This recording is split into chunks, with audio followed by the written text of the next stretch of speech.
Hello, everyone, and welcome to Padawan Unlimited. I am Gil, joined by Corey and Rob. How you guys doing? Good. Thanks. Yeah, not Thanks for too having bad. us again.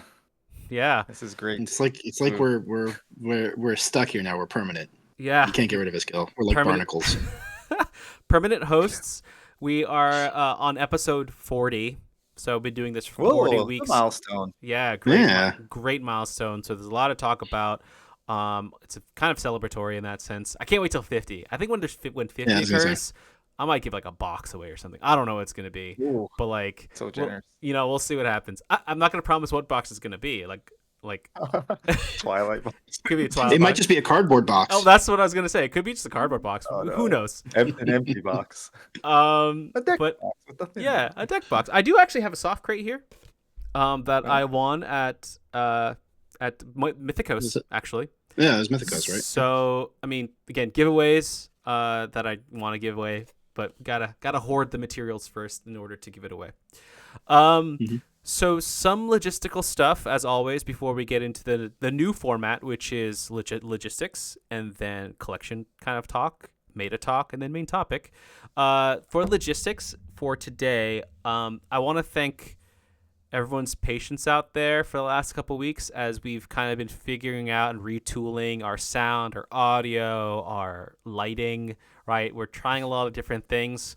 And we want to improve, understanding that there's been inconsistencies over the last couple weeks in terms of like audio, again, like audio, sound, lighting with video, etc. So deeply apologize if that kind of upsets anyone's auditory senses, but again, we're working on it, and we might be moving to a new platform. We already did that once. We might do that again. We actually did some testing 30 minutes ago to see how to even use the new platform. But look forward to that in potentially the near future.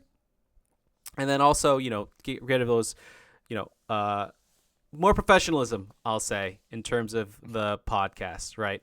And next piece of logistics is that this has been recorded. This is being recorded on a Tuesday night, March 18th. So although this is releasing on Thursday the 20th, I've already checked the raffle for the raffle entries for the OG like podcast listeners.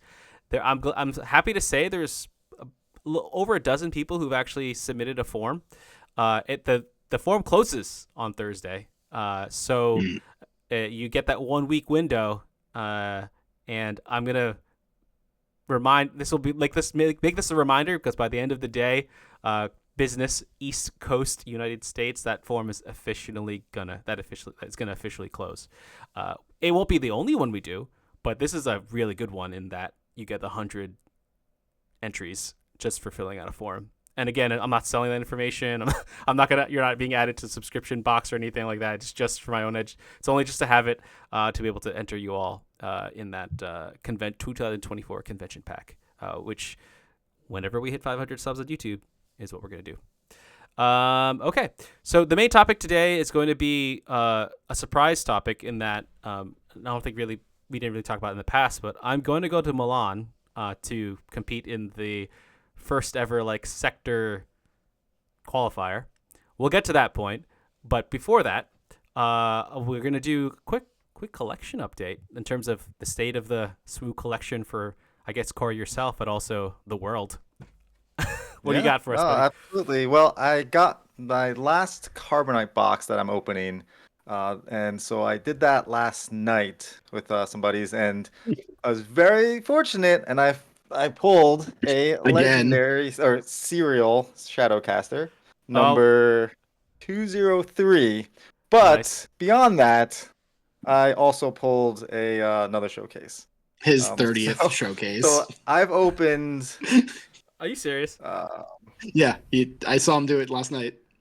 so I got Rose. Sorry if you're watching, it's a little blurry, but I got Rose. I actually just got a rose before, Oh and so now no. I have two roses. But it wasn't a pull. I got it from McClunky member Brandon. He Nice. had pulled it, and so I got it from him. But yeah, I was like, oh, you know what? I'm not gonna open up another one. I've opened every single Jump to Lightspeed box I've opened except for one, I've pulled a showcase in. So I feel pretty fortunate. It's been pretty Yeah. good. And the only one that wasn't, I've opened 2 normal booster boxes, and one of them had an Akbar in it. Another. And That's so I No, have that was that three was the first one. Akbars, 3 Akbars. And so Well, what I would love to do is I would love to give this away to one of our listeners, this Akbar oh, showcase. that's super generous. So we got to think about how we're going to do that, because we love giving things away on this podcast. But yeah, to one of our listeners, I would like to give this to you guys. So we'll think about that and maybe announce something next week and Yeah. go from there. Okay. Or Awesome. you're breaking So- up the playset? Yeah, I can't do it. I can't do it. That's Oh, awesome. man. Thank you. Is it- That's so. Go ahead, Rob. Yeah, I was gonna say it's just like he's got the playset of Akbars. Now he just needs a half dozen roses. You know. Yeah. I got dad jokes for days. Full dozens, you know. Oh my But god. Yeah, that's so funny. That's where we're at here.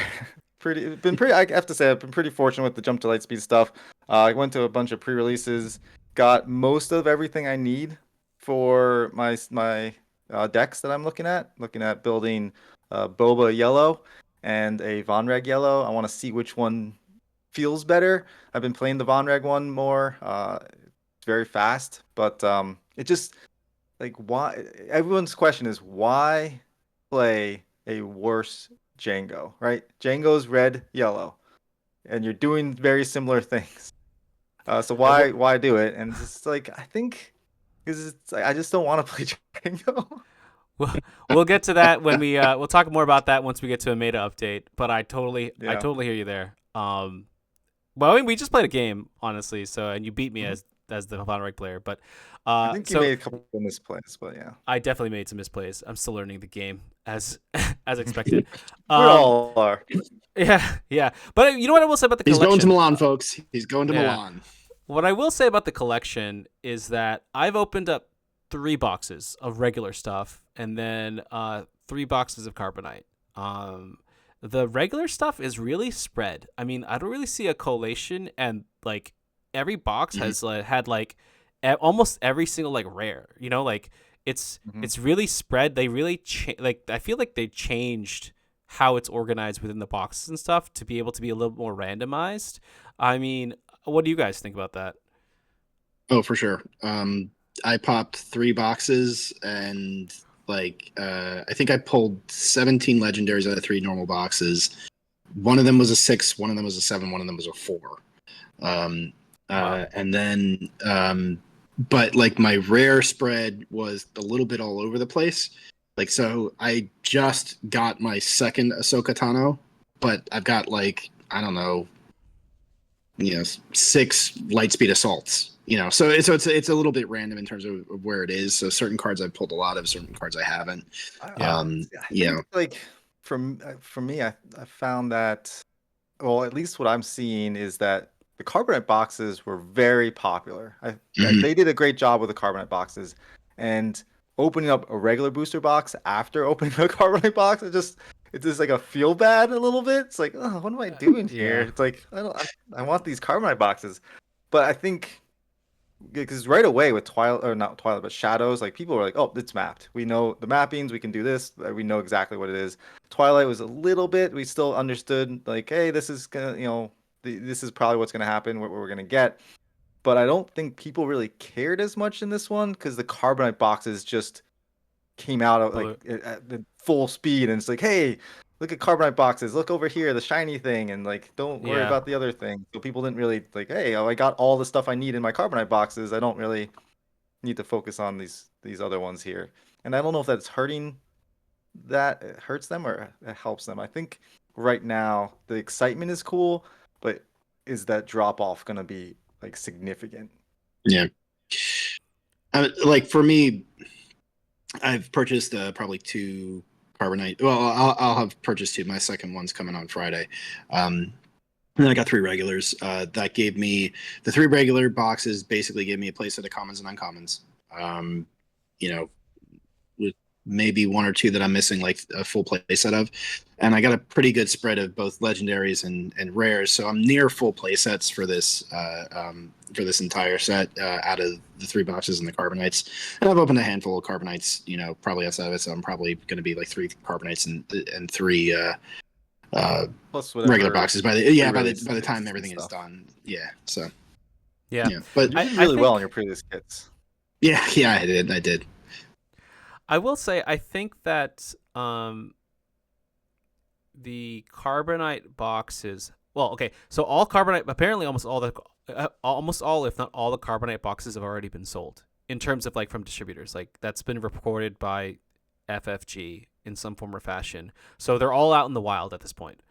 I don't think all of them have been opened, I'll say, but that's a strong indication of people who want to buy that. But also, I think it just serves like the top 1%. Like some people are like out there buying like cases of them, and there's like a huge steep like J hook or like a curve that goes all the way up, and then there's sure. there's some people who are like maybe buying like up to 3, like maybe a case as the max of like a normal person, and then the booster boxes. I think it's gonna hurt those sales. I don't know if it's bad for the game long term in terms of just playing, because what that does is that it makes the regular booster boxes cheaper for the average player, and now they're not paying MSRP of 120. They're probably paying 85, 75 bucks, right? Which is not necessarily the cheapest, but a more acceptable entry point, and also for just a general collection, very good pricing, I'll say. Yeah. Right? 80 is really good pricing to the point where it's like the stores are not going to make money the way they would hope, I would say. And so that's the one worry that I have is that they become too cheap.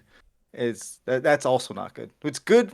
If you're at $90, I think that's good. Like that's a good spot because you're well under MSRP, but you're also the margin for the stores makes it worth it for them to buy it and to support it. Yeah. What I will say though is that they're making their money on the Carbonites. Definitely. Yeah. So like I don't know if the swing is the same, but if our local experience is any indicator, right? Like Mythicos, I know sold a whole bunch. Red Seal sold a whole bunch. Bearded has sold a whole bunch. So all the local stores around here have sold a lot of Carbonites, and even if they haven't sold the main booster boxes or as many of the main booster boxes, they're still. I mean, again, a box is MSRP at 300, and that's pretty much what they're selling at. So, those have not really gone down. Yeah, those have not gone down at all. No. So, if stores are getting, I don't even know what their numbers are, but let's just say, for sake of argument, they get, I don't know, 20, right? Do the math. I mean, like they're not.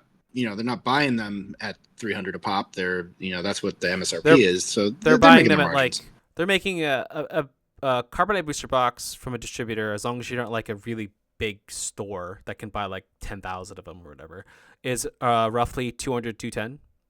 For that's like the distributor price to retailers. Mm-hmm. So if they sell for 300, your gross profit's pretty big there. You could still sell at 275, and then a booster box, from my understanding, is actually somewhere around 70.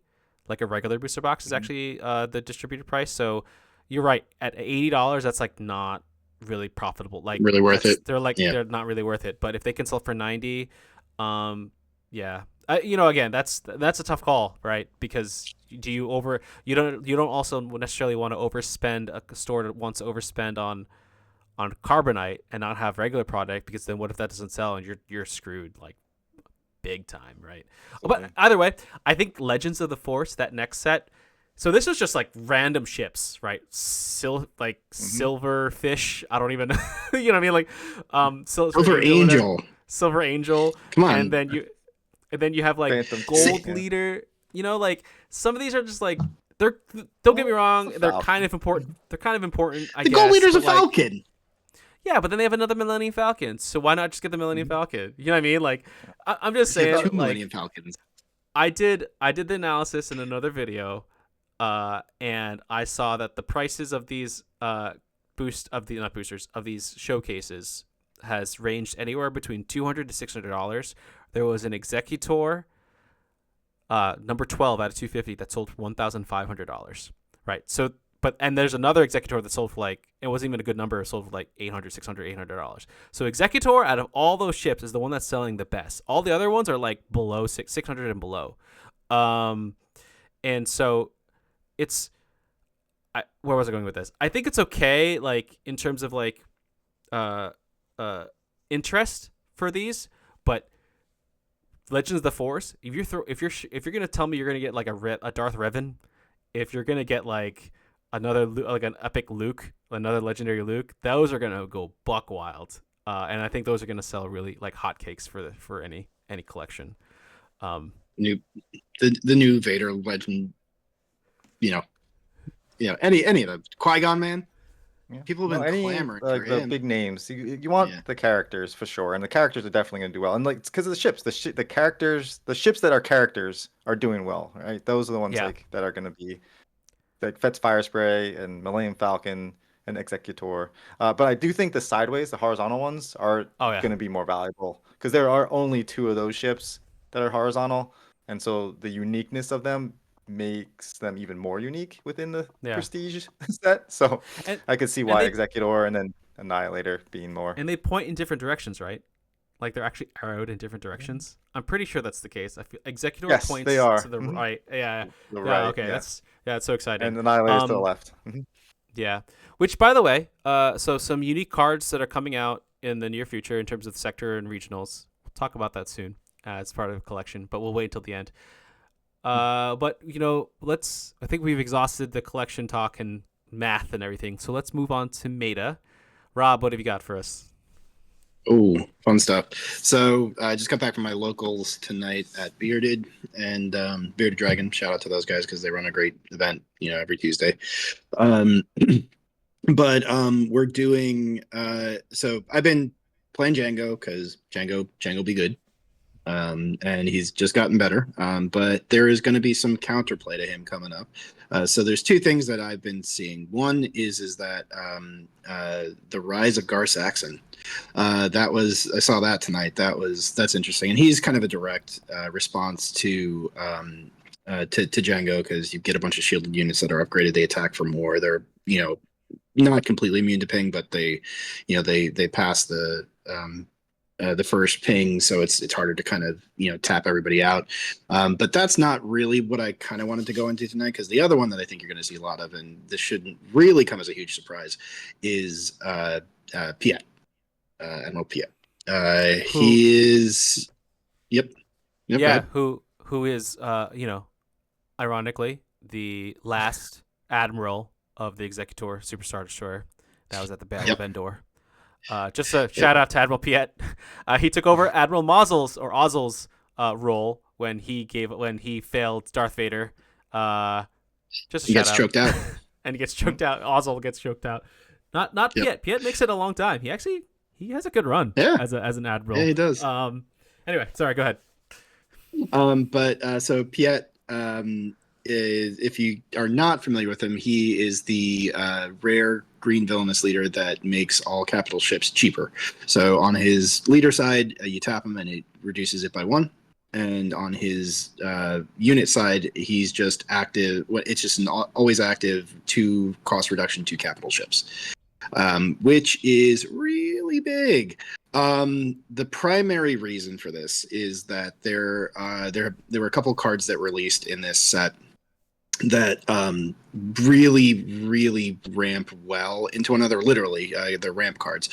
So you have your typical like super laser tech or resupply on turn 2, but what that does is as long as you ramp, that means that the next turn you're able to play the resupply carrier, which is the 6-drop 4/6 take the top card of your deck and turn it into a resource. But because of Piett's ability, now you can play it for 5 resources, which is really good, turns out, because now you're in a situation where you've ramped twice, you're getting a body from it, not in the same way that you get a body from Super Laser Tech, and it is very strong. So you're seeing now, you've ramped up to 7 by turn 4. turn 5, something like that. And you're dropping things like Arcton's Assault Carrier, which also ramps you. Funnily enough, ambushes in, kills something more than likely, and then you get another resource. So you're getting to like Devastator. That's what it is. You're getting Devastator on 6 is if you ramp properly, and then suddenly you've got a 10/10 Sentinel in space that also drops 8 resources on somebody, because you get to 8 resources, you flip Piett, now it's 2 less, and then you drop Devastator. And it's got Overwhelm. So yeah, and it's got Overwhelm. It's a Sentinel. Like there's so many things, and then you've also got a number of other like plays kind of in between there. Now I've been brewing and working with Piett Double Green. I'm not sure it's the best version of him. It just I tested it out a little bit tonight, and it turns out Double Green still just dies to Sabine. I think Piett just doesn't do well against Sabine. It could beat a lot of other decks, but Sabine is just simply too fast. And if you're going all space and you're just letting Sabine run the ground, it's just too difficult. Which is fine actually. I would probably still take that bet, because if your only concern is Sabine is getting wrecked by a lot of other decks now. Like she's not doing well. I don't know. What do you think, Corey? No, I was gonna say the biggest issue you're gonna have is aggro, and so Sabine is a very fast deck, which beats it almost 9 out of 10 times for the most part. And then I don't know how it is against Han, but Han is very fast as well, and can go quick, and that's mostly ground as well. So I'm curious to see how that goes.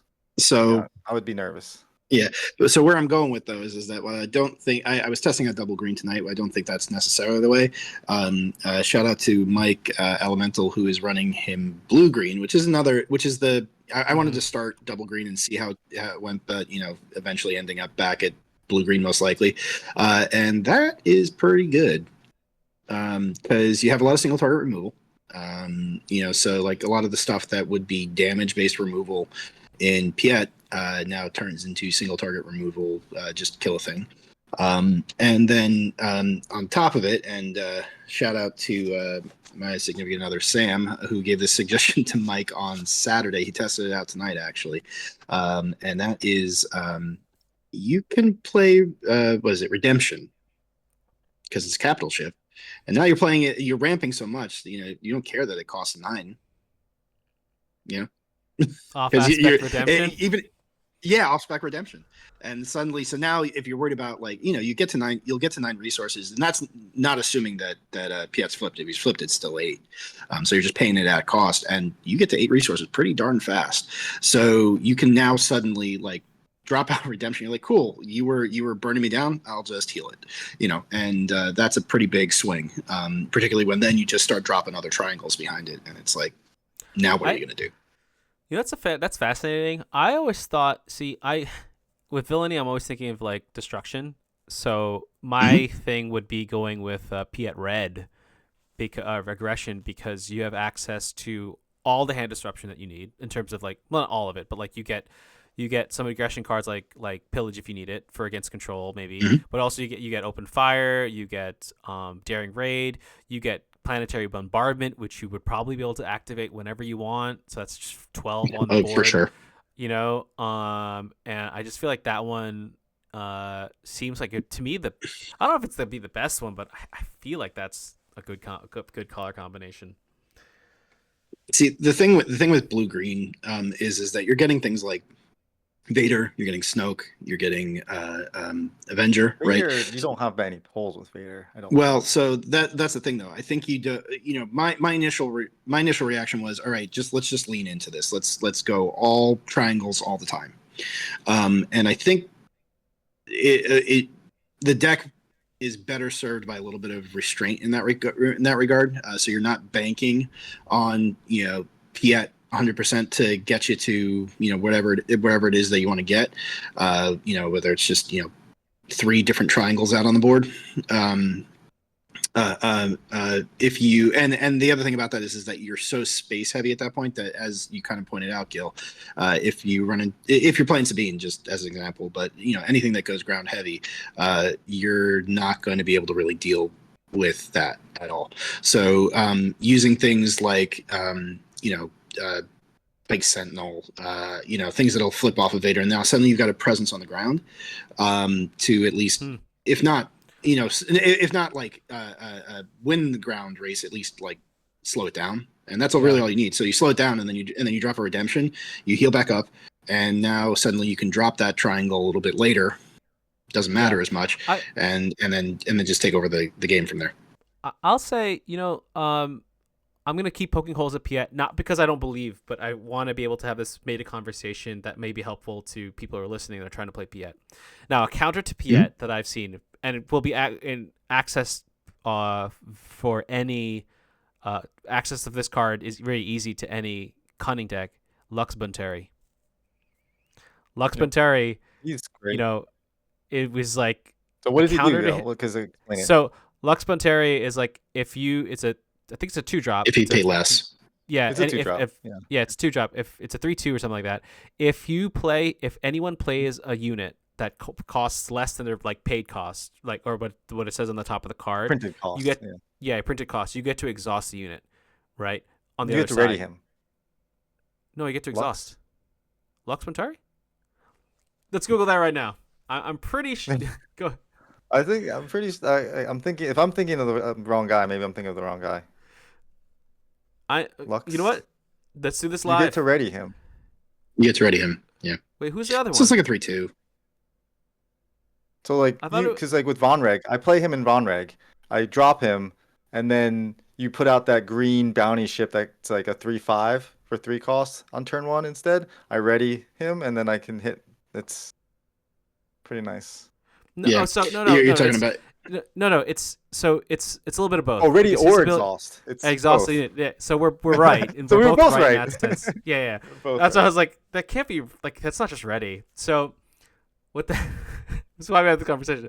What happens is that you can either ready one of your units and get the damage in, or if they already have another capital ship in place that's about to attack, exhaust it, and that gives you a turn to survive, which I think is a really strong counter against a Piett deck. Mm-hmm. Yeah, I mean, I don't think it is a bad option in there. But at the end of the day, look, I mean, it's not bouncing it, it's not getting it off the board. It's okay, it buys you a turn. If it wins you the game, it's great, right? But if not, then you still have 2 triangles to deal with the next turn. The other thing honestly I'm kind of looking at is believe it or not, while I think Executor got panned a little bit, I do think it's actually a pretty decent drop in here. It's immune to Power of the Dark Side. It's immune to a lot of things because it just drops ties when it comes out. And there I don't know if this is good, but it is certainly funny. You can play Executor, drops 3. Then you attack with it. It drops 3 the next turn, and then you can pop Finalizer behind it, and then all those ties steal stuff. I mean, it's funny. Very convoluted. I don't think it's good. I think it's very funny.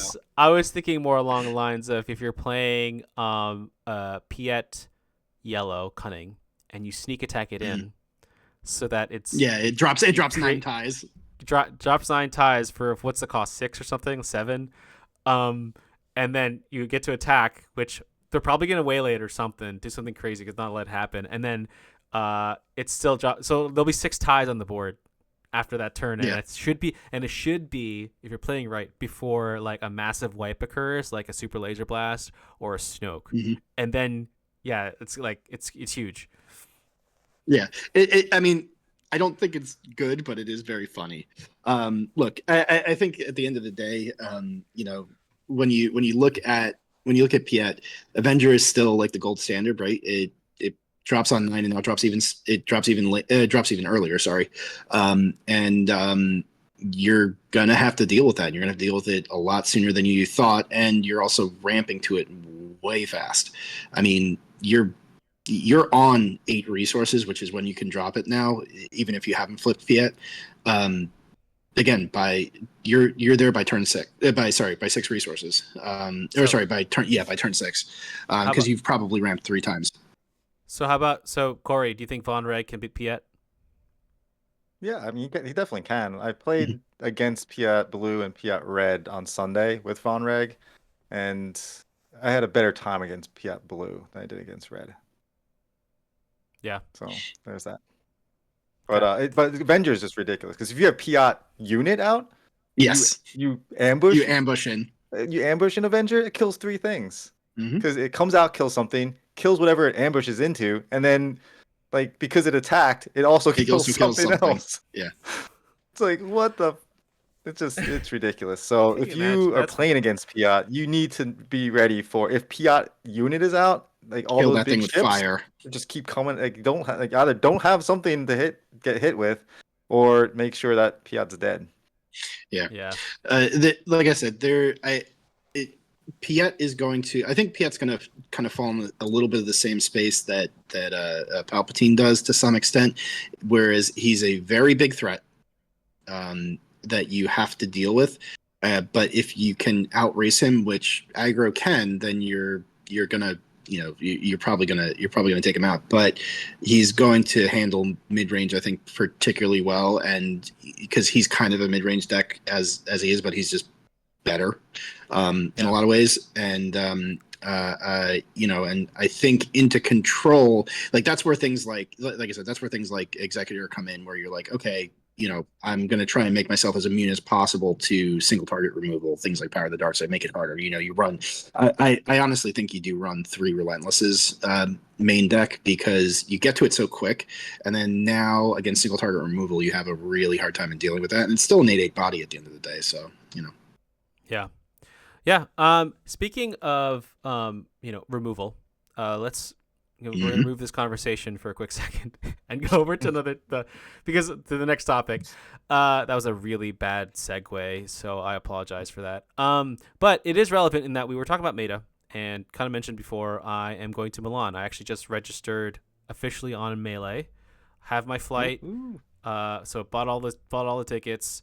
The Milan Sector Qualifier, so Milan, Italy Sector Qualifier, has about 500 people from what I understand, maybe a little bit more at this point. So there's a strong presence there. I think it's open to like 1,000 people or whatever.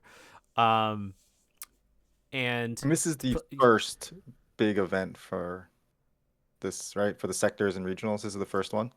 yeah. I think it's the first one because then the next set is in April 6th, 5th or 6th, and that's going to be in the UK and Denver.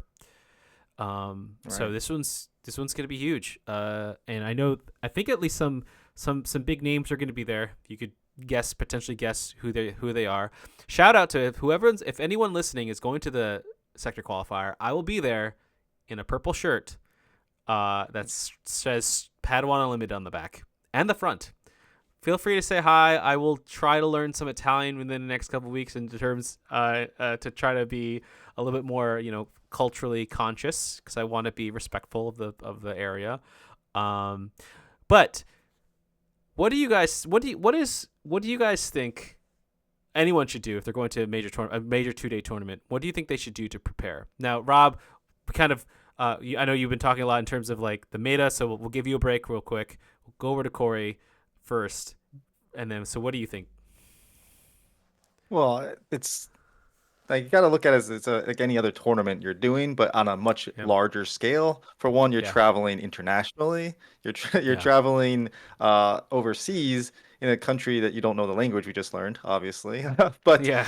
uh, what I would say is like the biggest thing for me, what I would do is prepare everything before the day before or even 2 days before you need it, right? So let's say Yeah. I need to pack up and get ready all my stuff. I'm gonna make sure I have all that packed and ready to go a couple days before or a day before I actually need the things.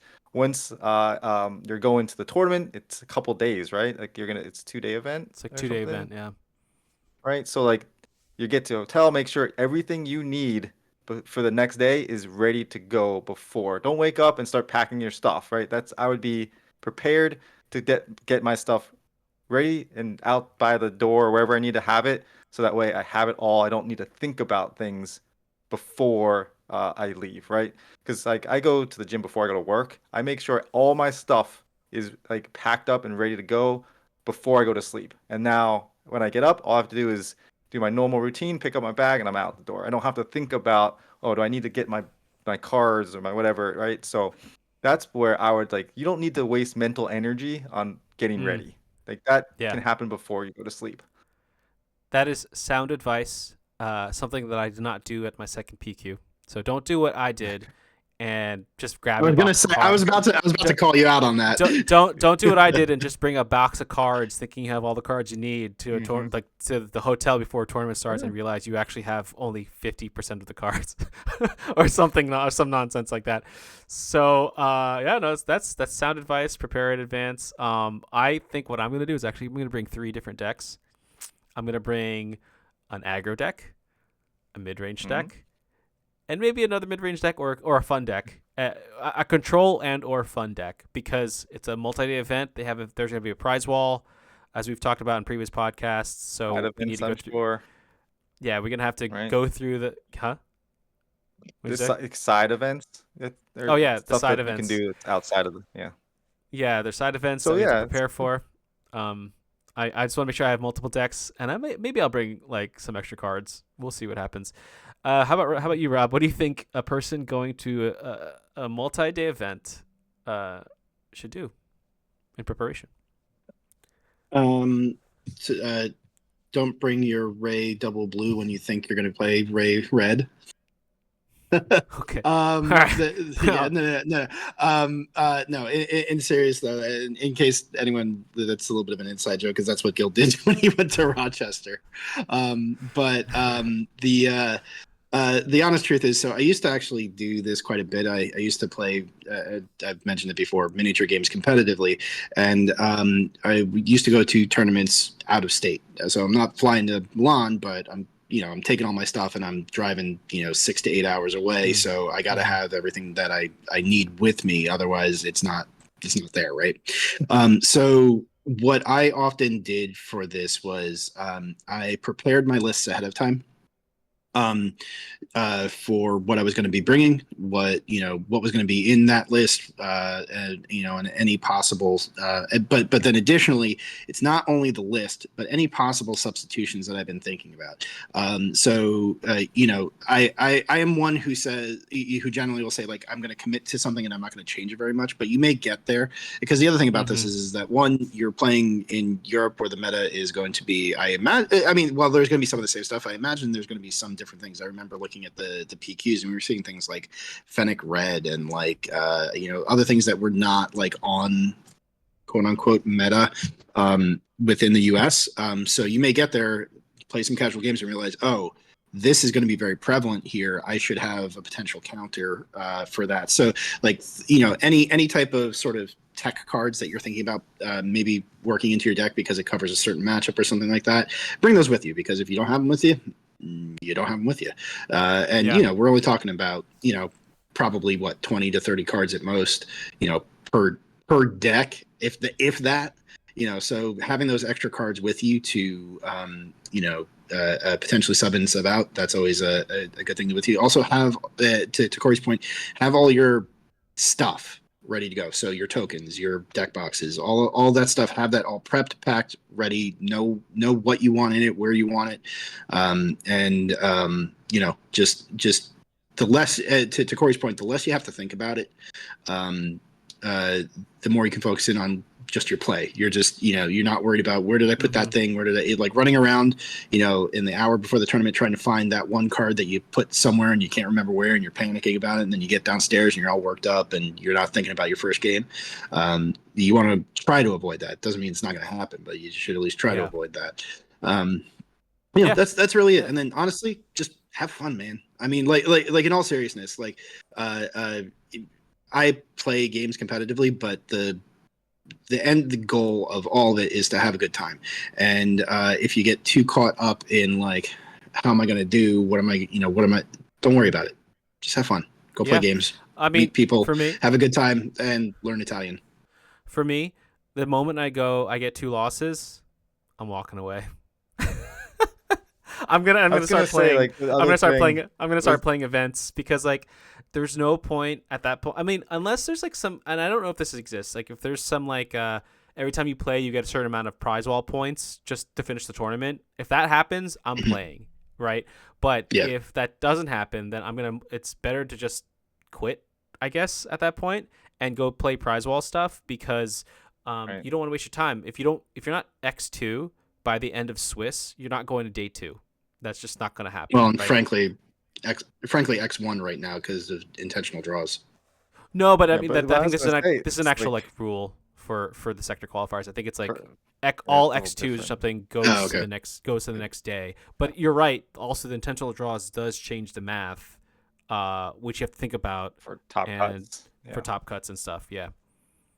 But What no, were you gonna say, Corey? for long week tournaments, long days, like try to find like those times where you can just like decompress and not think about stuff. Like don't Mhm. waste Mhm. those moments where you're not doing anything. Just like find those moments and like cherish them where like I'm not doing anything. I finished early. I'm just gonna relax. I'm not gonna think about anything. Just take my mind off of stuff. Like, hey, my match ended in 30 minutes. I can focus on like just nothing or having a snack or like having some sugar or something like that. Because those long days can add up and it sneaks up on you and all of a sudden you're like brain dead and you're Yeah, gonna be making mistakes in the later matches because of Yeah.